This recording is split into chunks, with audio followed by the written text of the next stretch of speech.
Have you ever wondered what's really going on inside those online quizzes? You know, the ones that promise you a totally personalized health plan? Well, today we're going to do just that. We're going inside one of these things, a popular custom keto diet quiz, to pull back the curtain and see exactly how it works. So it all kicks off with this really powerful promise right there on the homepage.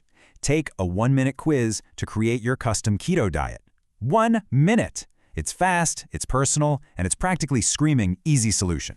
This is the hook, and it's designed to pull you right in.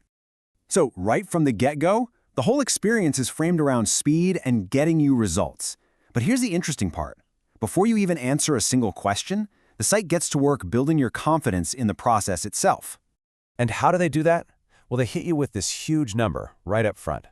92% of our users achieve their ideal weight. Wow. I mean, a statistic like that is incredibly convincing. It basically suggests that this thing is a sure bet for almost everyone. But, you got to look at the fine print attached to that 92% claim. It says it's based on peer-reviewed, double-blind, placebo-controlled clinical trials. That is some heavy-duty scientific language, and it's there for one reason, to give the whole thing an air of authority and credibility before you've even started. Okay, so once they've got you hooked with that promise of science-backed results, the quiz starts crafting what feels like a deeply personal profile all about you. It starts off simple enough, with the basics, right? Your gender and your daily activity level. You get these fun little labels from couch potato to super active. These are pretty standard questions for any diet plan, so it feels professional, like it's gathering all the right data. And then, boom, it just explodes with choices. You're clicking through screen after screen, picking your favorite meats, fish, vegetables. I mean, even specific kinds of cabbage. The sheer volume of options here really reinforces that idea that, hey, this plan is going to be uniquely yours. And it doesn't stop there. Oh no. The data collection gets even deeper. What kind of dairy do you like? What fats do you cook with? How many meals a day do you eat? Every single click makes you feel more seen, more understood, like the system is genuinely tailoring everything to your personal tastes. But right when you're all in, feeling like this quiz totally gets you, that's when you might start to notice something a little off. Let's dig into where the logic of the whole thing seems to, well, break down.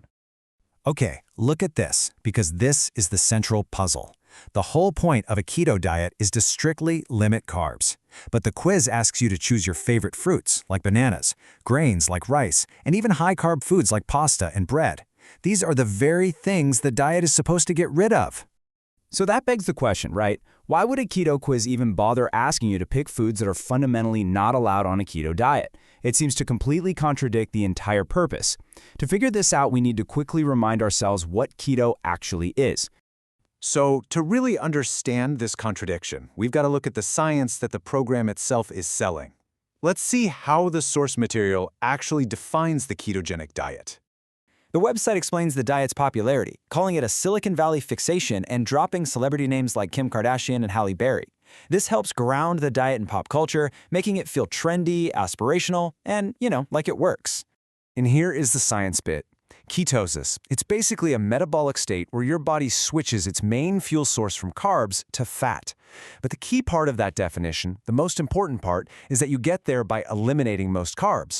The site then lays out all the major selling points, turning fat into ketones to power your brain, lowering your blood sugar, and, the big one, helping you lose weight without constantly feeling hungry. These are the powerful benefits that get people interested in the first place. All right, so we've got these weird, contradictory questions on one hand and the actual science of the diet on the other. So let's get back to our journey. What happens after you've answered all those questions, both keto and non-keto, and you finally hit that submit button? First thing you see is this big, reassuring message. Your measurements are 100% private and confidential. This is all about building that final layer of trust right before the big reveal of your custom plan. And then comes the little magic show. You see this loading screen where the system is analyzing, calculating, and selecting. This animation creates this powerful illusion that some complex algorithm is working hard behind the scenes, just for you, based on all that info you gave it.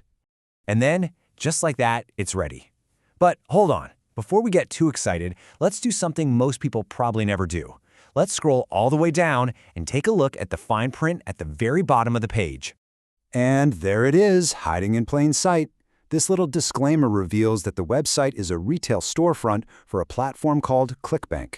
And then it says, and this is the real kicker, that its role as a retailer doesn't mean it endorses or approves of the products.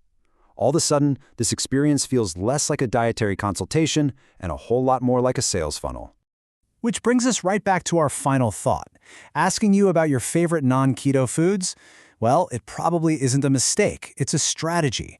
It makes the whole process feel deeply personal, building up your trust and lowering your guard. So the real question is this.